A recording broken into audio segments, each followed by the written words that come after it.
जय हिंद दोस्तों। अपने इस शॉर्ट वीडियो के में हम देखेंगे आज एक विद्रोह जिसे कहते हैं रामोसी विद्रोह। रामोसी विद्रोह ये ब्रिटिश इंडिया के समय हुआ था। ठीक है, ये विद्रोह आप ब्रिटिश काल में जो कि उसके नीतियों के खिलाफ देखते हैं। ठीक है, कई सारे क्षेत्रीय विद्रोह हुए थे, जनजातीय विद्रोह, उसी में से एक विद्रोह था जो कि रामोसी विद्रोह था। ये रामोसी विद्रोह के बारे में अपने इस छोटे से वीडियो में हम देखेंगे कि इसके क्या कारण थे, क्या कौन कौन से नेता थे, इसमें क्या घटनाएं हुई और उसके बाद परिणाम इसके क्या निकले, कैसे उसको सप्रेस भी किया गया। ठीक है, तो ये रामोसी विद्रोह के बारे में अपने शॉर्ट वीडियो में हम देखेंगे। ये विद्रोह 1822 से 1829 तक चला था। ठीक है, करीब करीब ये विद्रोह किस क्षेत्र में चला था? कर्नाटक, महाराष्ट्र, जैसे कर्नाटक का रीजन है जो कि मराठा साम्राज्य जो कि से संबंधित था। मराठा एरिया जहाँ जहाँ संबंधित था उसी एरिया से संबंधित था ये विद्रोह, जहाँ जहाँ उनका एरिया था। ठीक है, क्योंकि रामोसी समुदाय उनके समय में ही रहते थे, उनके क्षेत्र के एरिया में ही रहते थे मराठा समुदाय के। तो रामोसी विद्रोह के बारे में हम शॉर्ट में देखेंगे जो कि कर्नाटक, महाराष्ट्र और मध्य प्रदेश क्षेत्र में ये फैला था। रामोसी विद्रोह का अगर देखें तो ये महाराष्ट्र क्षेत्र में शासन के विरुद्ध प्रारंभिक जनजातीय और स्थानीय विद्रोह में से एक था। अभी हम बोले महाराष्ट्र क्षेत्र में स्पेशली था और कर्नाटक और मध्य प्रदेश में भी फैला हुआ था। और सोचा चूँकि रामोसी समुदाय, ये रामोसी विद्रोह किसने किया था?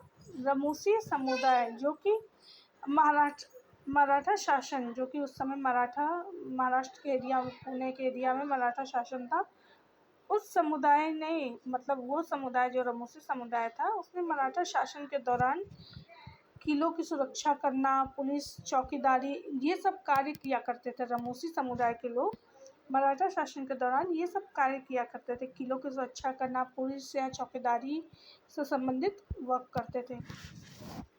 अब ये देखते हैं कि रामोसी समुदाय ने विद्रोह किया क्यों। आप जानते हैं कि आंग्ल मराठा 3 युद्ध हुए। सबसे पहला युद्ध जो था आंग्ल मराठा, मतलब कि अंग्रेज़ों के बीच में मराठा के बीच में, सबसे पहला युद्ध 1775 से लेकर के 1782 तक चला था। ये फर्स्ट आंग्ल मराठा युद्ध था।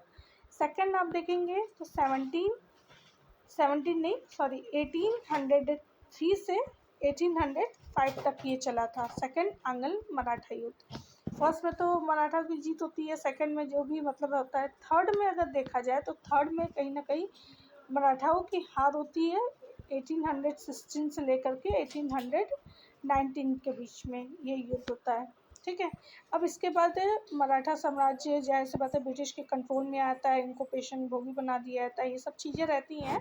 तो जो भी है, तो मराठाओं के अंत के साथ साथ कहीं ना कहीं ये रामोसी समुदाय के भी साथ कहीं ना कहीं नाइंसाफ़ी हुई। उसके बाद 1819 के बाद देख रहे हैं 1822 में ये विद्रोह हो जाता है शुरू।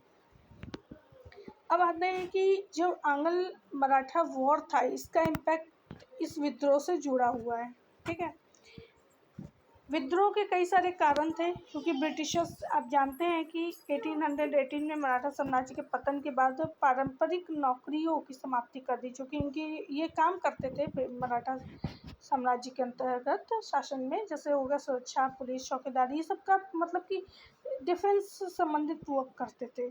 तो इनकी नौकरी समाप्त कर दी, क्योंकि ब्रिटिश जो थे, स्पेशली जो ऊंचे पद थे या फिर रेपुटेटेड पोस्ट थी, वो सब अपने ही वर्कर्स को देते थे, और वो लोकल ना दे करके बाहरी इंडियन को भी देते थे छोटा पोस्ट, तो वो बाहर से लोगों को रिक्रूट करते थे। ठीक है, भरोसा नहीं होने के कारण जो भी, तो इनकी नौकरी बहुत ज़्यादा चली गई जो ये काम करते थे। इसके कारण बेरोजगारी आ गई, आर्थिक संकट आ गया। ब्रिटिश कर और प्रशासनिक नीतियों का ये विरोध करने लगे, कहीं ना कहीं कर भी लगाए। उसके बाद उनकी नीतियाँ भी कई सारी थी जो कि अनएडजस्टेबल थी। अकाल और गरीबी से बढ़ता असंतोष के कारण ये विद्रोह फाइनली होता है। ठीक है, इसके प्रमुख नेता उमाजी नाइक थे और चित्तू सिंह थे। ये दो नेता प्रमुख नेता थे जो कि रामोसी, जो कि आपको याद रखना है, रामोसी विद्रोह के से संबंधित है। अब इससे घटनाएं क्या क्या घटी? प्रमुख घटनाएं, 1882 में सतारा क्षेत्र में विद्रोह का ये प्रारंभ हुआ। विद्रोह प्रारंभ कहाँ हुआ ये पूछा जाता है, तो ये सतारा क्षेत्र से प्रारंभ हुआ। रामोसी विद्रोह कहाँ से प्रारंभ हुआ, कब प्रारंभ हुआ? 1822 में हम देख चुके हैं और सतारा क्षेत्र से विद्रोह प्रारंभ होता है। और उसके बाद ये आंदोलन का संगठन 1825 से 29 के बीच में उमाजी नाइक के नेतृत्व में ये संगठित हुआ ये विद्रोह। और उसके बाद अंग्रेजी के विरुद्ध जैसे बताइए कार्रवाई की गई। परिणाम क्या निकला? अंग्रेजी सैन्य बल का विरोध करके जैसे अदर आप क्षेत्रीय विद्रोह भी देखे होंगे कई सारे, कोल विद्रोह, सन्यासी, फकीर, मुंडा, ताना भगत आंदोलन, ये सब कई सारे आंदोलन, क्षेत्रीय आंदोलन आप देखे होंगे। तो उनको दबा दिया गया, इसको भी सैन्य बल का प्रयोग करके दबा दिया गया। और कुछ मतलब कि चूँकि विद्रोह दबा रहे, फिर से अदर विद्रोह ना हो, इसके लिए कहीं न कहीं कुछ पुलिस भर्ती भी की गई। उनमें से कुछ लोगों को पुलिस में भर्ती ले लिया गया। और उसके बाद महत्व क्या है, ज़ाहिर-सी बात है, इतने सारे विद्रोह होते हैं तो इससे जब चर्चाएँ बाकी सब जगह भी फैलती हैं तो लोगों को बल मिलता है कि हम अन्याय के खिलाफ आवाज़ उठाएँ। इसी से ही एक राष्ट्रीय आंदोलन के रूप में आगे चल के उभरता है। छोटे-छोटे विद्रोह होते हैं तो नेशनल लेवल पे भी विद्रोह होता है। तो ये सब जो है कहीं न कहीं आगे आंदोलनों को प्रेरित करता है ये विद्रोह। आगे आने वाले वीडियो में ये बहुत शॉर्ट वीडियो है, ठीक है, एक रामोसी विद्रोह में। अब आगे आने वाले वीडियो में हम कई सारे क्षेत्रीय विद्रोह के बारे में भी इस तरह शॉर्ट वीडियो में देखेंगे, जिससे हो गया भील विद्रोह, अहोम, कोल, सन्यासी, नील विद्रोह, फकीर विद्रोह, पवना विद्रोह, इससे संबंधित कई सारे क्षेत्रीय, पहाड़िया विद्रोह, चुआर विद्रोह, इन सब के बारे में भी हम अपने आगे आने वाले वीडियोज़ में देखेंगे। 1 बाय 1 सारे विद्रोह को कवर करेंगे। इसके लिए आप चैनल के साथ ज़रूर जुड़े रहें, सब्सक्राइब करें और इसको शेयर करना ना भूलें। Thank you for watching.